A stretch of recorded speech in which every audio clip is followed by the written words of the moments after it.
Hello students, welcome to science class. Today is the second class of our science class.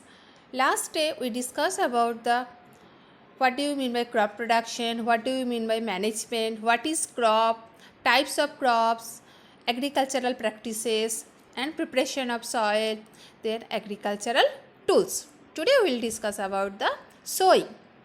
Sowing is the important part of the crop production. Okay. So what do you mean by sowing? Putting seeds into the soil is known as sowing. Putting seeds into the soil is known as sowing. Okay. But before sowing, good quality seeds are selected because good quality seeds, why selected? Because to get good quality crop, it depends on good quality seeds. So that's why good quality seeds selected. But how the good quality seeds selected? One activity is given in your book. Here, this activity. Okay. This one. Take a beaker and fill half of it with water. Put a handful of wheat seed and stir well. Wait for some time. Okay. That activity we will try to do now. Here. So, according to your book, we have taken a beaker. Okay.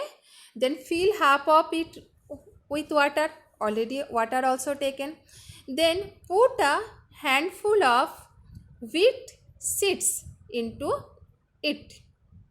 Okay. Now take some wheat seeds into it.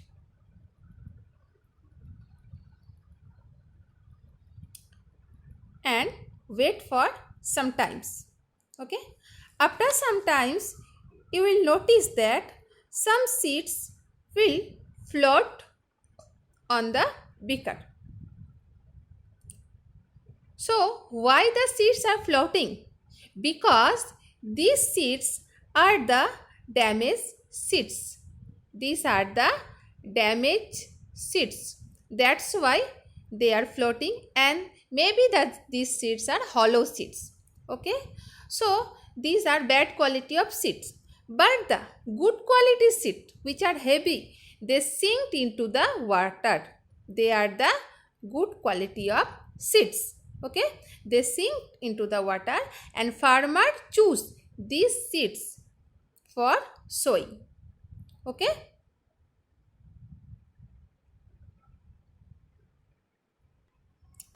After choosing the seeds, next process is how do sowing seeds.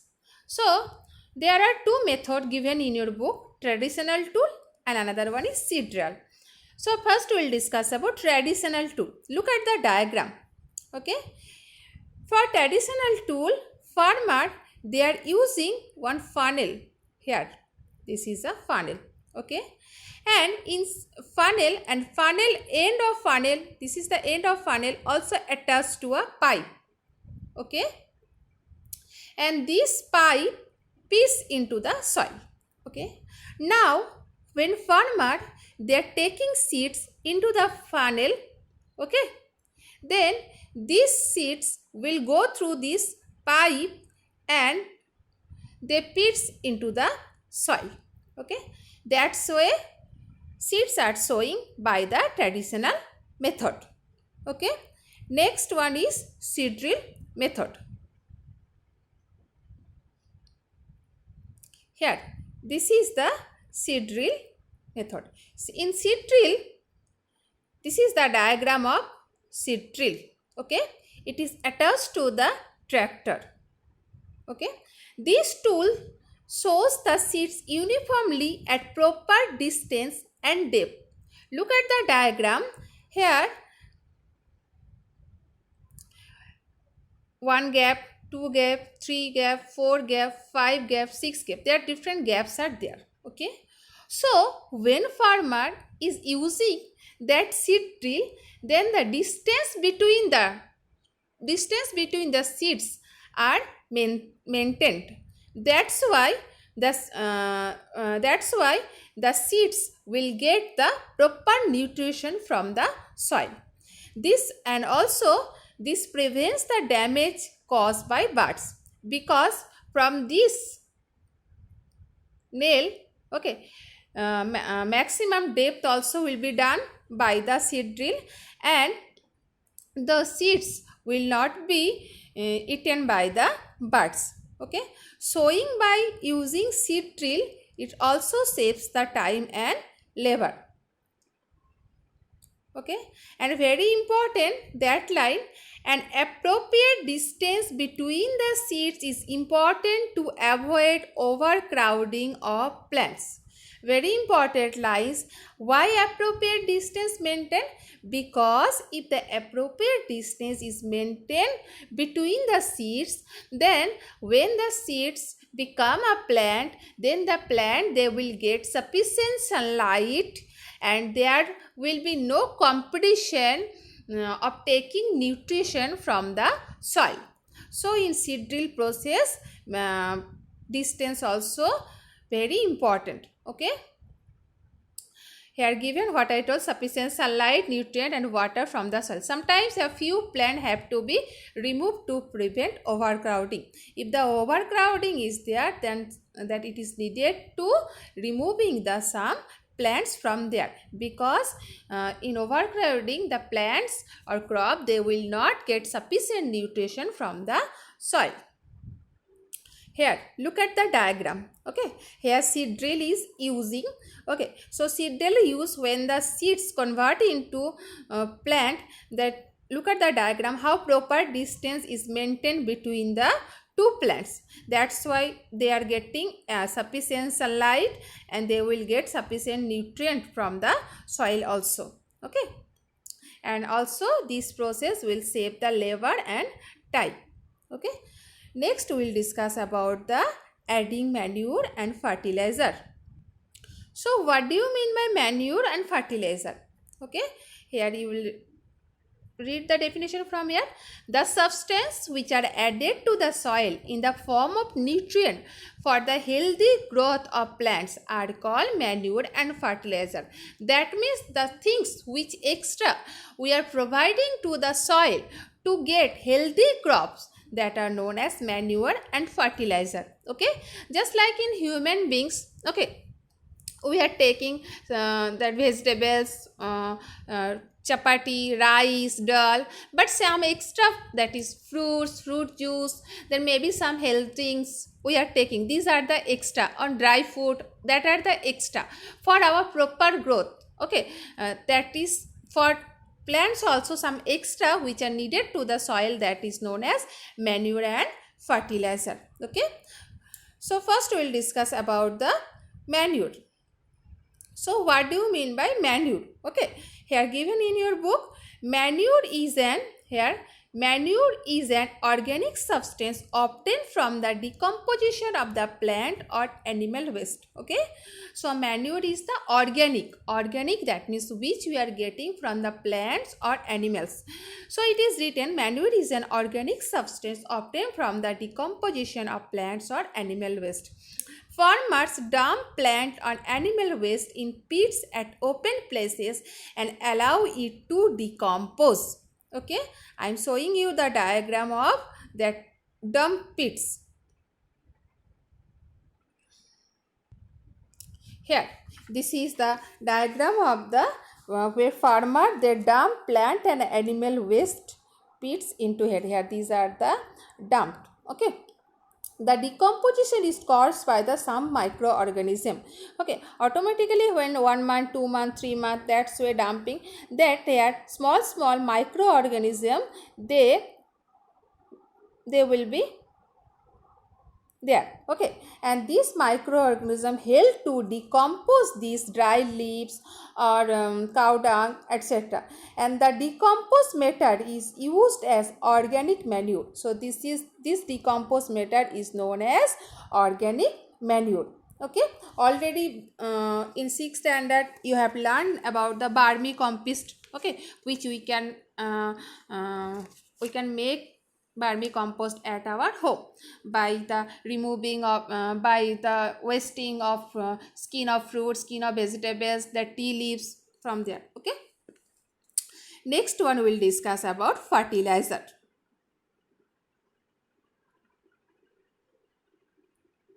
Here, these are the diagram of fertilizers. Okay, fertilizers are chemical which rich in particular nutrient. Okay, fertilizer, this here look at the diagram, superphosphate, then NPK, urea, ammonium sulfate, they are the chemical.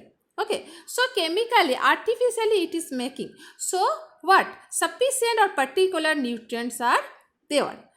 Okay, fertilizer are produced in factories. Okay, though manure is simply it is made by the farmer at they are outside of home, but fertilizers are produced in factories. Some example of fertilizers are urea, ammonia, sulfate, superphosphate, potash, NPK that is N for nitrogen, P stand for phosphorus, and K for potassium. These are the example of fertilizers. Okay, the use of fertilizer has helped farmers to get better yield of crops such as wheat. Okay, farmers they are using the fertilizer to get maximum amount of wheat and also better quality. Okay, not only wheat, paddy, maize, also another also sugarcane, any type of crops farmers they are using the fertilizers. Okay, but students, very important line written in your book, excessive use of fertilizer has made the soil less fertile, but anything excessive is not good. Okay, so here also excessive use of fertilizer has made the soil less fertile. If the farmer will use the excessive fertilizer, then it will also uh, it it will also then the soil also becomes less fertile.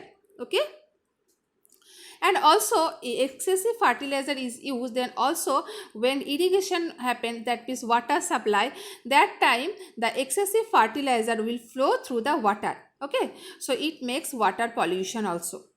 Okay, so in order to maintain the fertility of the soil, we have to substitute fertilizer by organic manure or leave the field uncultivated in between two crops. So it is better their farmer, if they will not use the fertilizer, if they will use manure. Okay, and maybe 2 years 3 years if they will not cultivate it in a particular field. Okay, why 2 years 3 years gap needed? Because in soil sufficient nutrition. Okay, in a soil nutrition is there. If want any plants ill cultivated, then they will take the sufficient nutrition from the soil. Okay, but if any gap is not there, again after 7 days another crop will be cultivated, then these crop will not get the nutrition from the soil, sufficient nutrition from the soil, because already the nutrition already taken by the previous crops. So here also given in your book, another method of replacing the soil with nutrient is through crop rotation. So this is compulsory. Why crop rotation is needed? That means first is wheat, then some peas, then groundnut, then again wheat. That's why rotation needed. Okay, this can be done by growing different crops alternately. Earlier farmers in northern India used to grow legumes as fodder in one season and wheat in the next season. Okay, in North India people in see first they are using first season they are growing the fodder, the next season they are growing the wheat. In this way the proper nutrition also will be maintained in the soil. Okay, and you know the students, some leguminous plant and roots of the leguminous plant, some bacteria just like rhizobium. Okay, they stay there. Rhizobium is very important because rhizobium bacteria is helped to grow is helped to that one convert the nitrogen from its oxide term. So if the leguminous plant, that is peas, green peas, that type of plants grow in, if possible, then farmers they are growing in the soil, because with the help of this leguminous plant the sufficient nutrition, nitrogen, potassium also will be increased in the soil. Okay, next very important difference between fertilizers and manure. Okay, First point, a fertilizer is an inorganic salt and manure is a natural substance obtained by the decomposition of soil. And for manure, manure is a natural substance obtained by the decomposition of cattle dung, human waste and plant residue. Okay, that already told by me. Second point, also you know fertilizer prepared in factories, manure can be prepared in field. Third point, fertilizer does not provide any humus to the soil. Okay, yesterday I told you what do you mean by humus. Okay, so in manure, which is the decomposition of the living things and some plants material, animals dead body, so due to this humus also manure also provide humus, but the fertilizer though the fertilizer is making in the factories, so in fertilizer does not provide any humus to the soil.